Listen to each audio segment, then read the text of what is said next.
As most of you know, we mainly cut stainless, and I don't like to run the cutter dry in stainless on either machine. But so on the HAAS, we have a lot of coolant spray on the camera, and I've kind of held off on a lot of videos and thrown a lot of videos away just because they weren't really usable. So I decided to look at buying an air knife, but they were fairly expensive, like over $300 for one that I thought I could use. If I'm going to spend money on getting something for the camera, I'd rather get the spinning window for that cost. I believe it's about $1,000 for the spinning viewport. I have a lot of projects going on that the money will be better spent on, so I decided to go ahead and try to make my own. Had a few hours to kill this weekend, and I've got a little prototype worked out. This video is basically shows from start to finish, not the actual device itself, but the progression made over about, I think it's 6 iterations. We made the initial design, and then we just went at it with knives, grinders, and stuff. It's made out of HDPE until we got it down to something that I thought would work. And then I could take measurements off of that, recat it, and cut the part again. So anyway, it's not finished yet, but I only had a few hours to work on it, so this is where I got, and hopefully I'll be able to get it dialed in pretty well in a week or two. All the designs I've seen before basically build an entire waterproof case for the camera. I have a GoPro Hero Black I'm currently using in the machine, and I'd already bought this waterproof external battery that connects to a waterproof enclosure, and so I wanted to design something that I could easily mount to that, dismount without having a whole lot of hassle. So I made this to fit around that case, just actually around the front, and it seems to be doing fairly well so far. Anyway, without further ado, here comes the video. In this first video, you can see it's not doing a whole lot of good here. There's several different problems. We address them one at a time.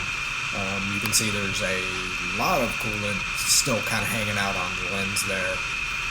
When the coolant stops here, you'll be able to see that even with the coolant off, there's still coolant collected and blowing across the lens here. So that's one of the first things we try to address.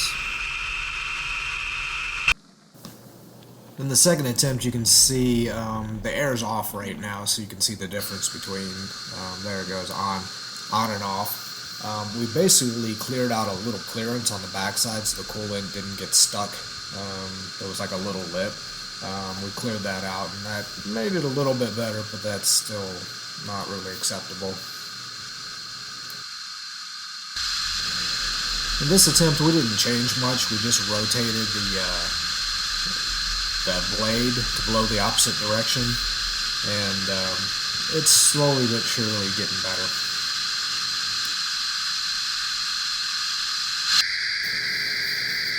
A few more slight modifications here. We're mainly testing to see if we corrected the first issue. When we turn off the air, you can still see there's coolant collecting that's getting blown across there. So we have to make sure that all of that gets off of the lens, or it's not going to do us any good. This next video here doesn't show much improvement, but we actually learned quite a bit from this attempt.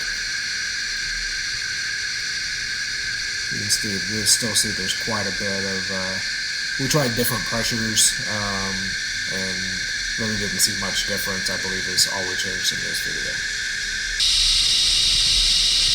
In this video, you'll see it starts to get a lot better. We moved the blade closer to the camera, as close as we could get. I've actually got the coolant really close up against the camera right now, and it's doing, I wouldn't say perfect, but it's doing a pretty good job of keeping all the coolant clear of the lens. You can see it racing by every once in a while when there's a big splash, but generally it keeps it clean.